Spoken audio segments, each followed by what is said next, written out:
I am going to show you a tactic based on rigorous testing that's going to make the most out of this match engine and give you the best possible chance of winning. And for the hardcore tactician, I will show you how you can adapt your tactic based on the type of team you're facing and show you how the match engine deals with it. This is all backed up with evidence. This tactic gives you 57 points a season versus a 4-4-2 with no instructions.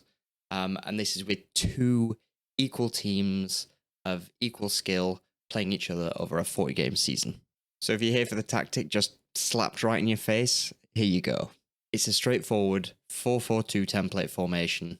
And if you want to see why, check out some of my previous videos that show exactly why the 4-4-2 is the best formation. And then the real meat of the tactic comes in the OP instructions that we use. So it's a balanced mentality, and in possession, we're dribbling less, we're being more expressive, we're underlapping, and we're playing very narrow.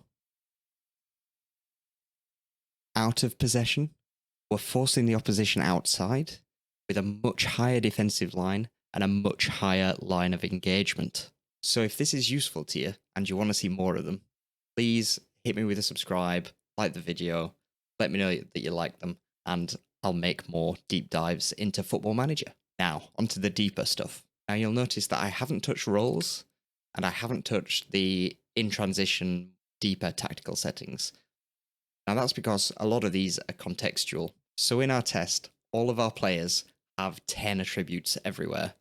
And really with these roles, what you want to be doing is you want to be selecting roles which really fit the proper makeup of your players. This isn't perfectly indicative of a real life Football Manager experience. And so we need to be adaptable. So rather than facing just level teams, what happens when we face someone who's better than us? What happens when we're up against fast strikers? So I gave all of the opposition strikers 15 pace, 15 acceleration, 15 agility. And against this fast front line, a normal 4-4-2 loses heavily by almost 40 points. Our normal tactic, which is going to be labelled from now on as Stib, I'm claiming the name of the formation, that's it. Because of our high line and those fast strikers, we lost by over 20 points. I mean, they've got better players than us, it's something we might expect. So if we shift that defensive line down to just a normal defensive line, we actually see a massive change in the results and we actually win the league. Again, if we go even lower with less pressure on, we still win the league. Both instances, normal and low, winning the league. So versus fast strikers, dropping that line back is just what you need to do. So what about strikers that are better in the air than our defense? So we did a separate test where we gave all the strikers 15 jumping, 15 strength, and 15 heading. So versus this team of strong strikers, our normal 4-4-2 lost by about 15 points. So not as strongly as the pace team, which kind of shows how the match engine tends to favour faster players. It generally always has. Still the case this year. And again, our Stib formation has a bit of problems with, obviously, a better team. So what can we do about this? Well, I tested a number of things, and in the end, we're calling it the Stib, tight marking, normal defensive line, defend wide. These three things try and stop the deliveries of crosses, the deliveries of long balls for headers, and ensure that we're tight to everybody so that anything coming down from a header, we're getting a hold of. And this is successful.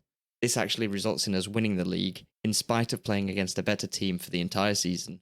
We win the league by almost 20 points. So really the key here is identifying how a team is better than you and making some tweaks to try and address those specific changes. But what happens if a team is just better than you in every way? I gave our opposition just 11 in every attribute. One more than us. 10% better than us as a team, and I started testing. So, let me explain this plot. The attribute difference along the bottom is the average attribute difference between the opposition and ourselves. So -1 means the opposition team all had 11 in every attribute, -2 means 12. 1 means actually we were on 10 and they were on 9. And you can see the patented STIB tactic works better across a whole range.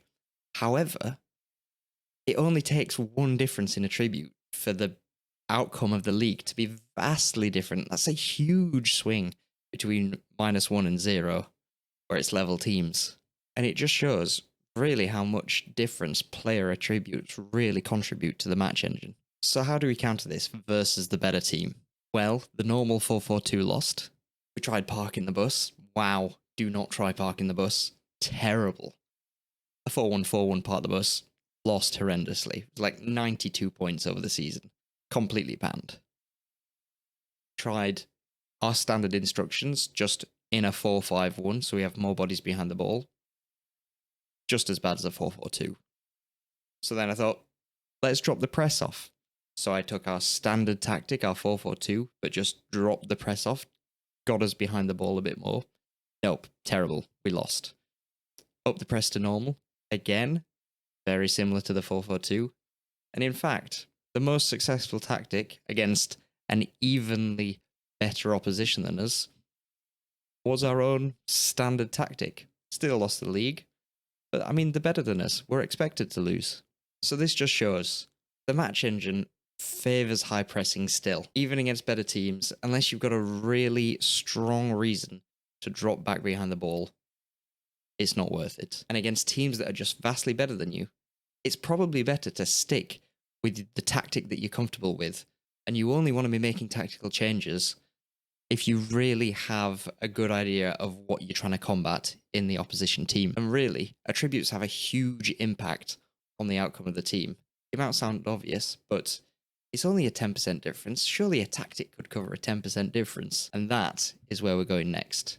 So if you want to know more about how we've got to here, check out this playlist. Otherwise, I'll see you in a bit. Enjoy your Football Manager, folks.